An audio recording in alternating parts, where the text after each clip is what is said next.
Birds are migrating less and less, as we're seeing with the changing climate and also the changing kind of landscape. Dan Gardoqui and I head out on Footbridge Beach in Agunquit in search of some of the hardy birds that stayed put for the long Maine winters. Like bluebirds, we'll just stick around all winter. So on the coast of Maine, especially the southern coast, we have bluebirds now all months of the year. I mean, our state bird, the chickadee, is a real common bird that we have all winter. We don't go far when we spot a great blue heron. Like you picture a great blue heron, you know, a great blue heron when it gets spooked or it just gets cranky, you'll hear it just kind of go, ah, ah. These are basically flying dinos, you know, feathery, long-distant relatives of the dinosaurs. And birds that need fruit and insects to survive migrate. Birds that can eat anything like seeds and maybe not necessarily flying insects, but like little tiny larvae hidden in the crooks and trees and bark. So things like the nuthatch, that one that goes like, right? The tufted titmouse kind of goes, Peter, that little fella, hangs out with the chickadees. So we get these mixed feeding flocks, we call them, or mixed winter bird flocks, where they all hang out together, kind of feed together, keep an eye out for each other, and try and keep each other safe. Most birds that migrate south have already left. Migration isn't always just like A to B.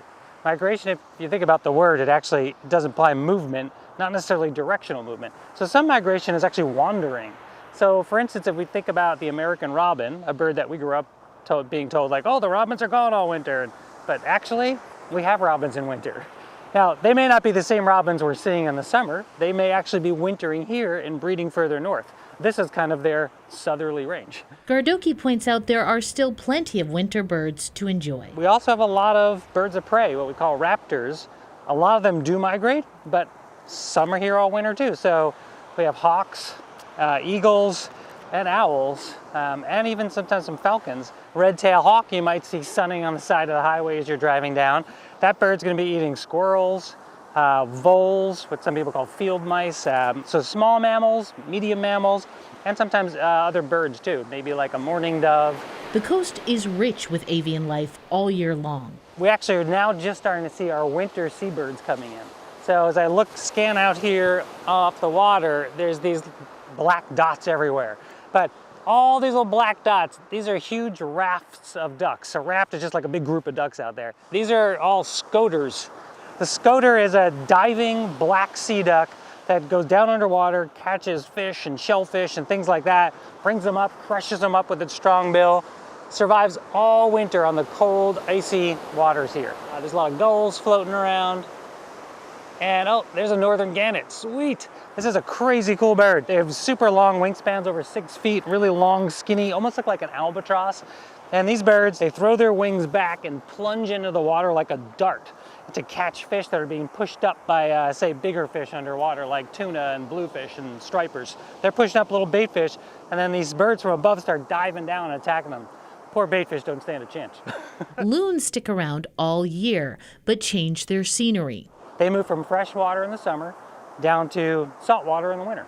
They lose that beautiful black and white kind of salt and pepper ornate plumage, and they get a more grayish, whitish plumage. So that migration is also still happening because the ponds haven't quite frozen up yet. To get through the cold winter nights, most birds lower their metabolism, dropping their core temperatures to save energy. That means they need to eat a lot during the day. And humans can help by being a little lazy. If you leave more leaves in your yard, in your shrubs, around the house, they're actually going to create really nice habitat for all sorts of little invertebrates and insects. And those are not insects that are going to you don't have to worry about getting in your house. It's not going to be like a big ant colony. It's going to be little things you don't even see or know about that are actually going to help the soil, and they decompose leaves, and they're really good food for birds. So we say, leave your yard a little messy. It's okay. For Gardoqui, birds aren't just fun to look for. They're teachers. I just think there's a lot more to the world than just little human stories we tell ourselves. I think especially the pandemic, it showed a lot of things for a lot of us, and one was that, connection is really, really important. And we may think about in terms of family, we may think in terms of friends, colleagues, but I think also a lot of people realized how much connection with the more than human world is important, things just outside our door. A lot of us were awakened to the fact that we have all these little wild neighbors that we share space with. And they've been around a really long time, and I think that there are lessons we can learn from them. I think that they are worth paying attention to.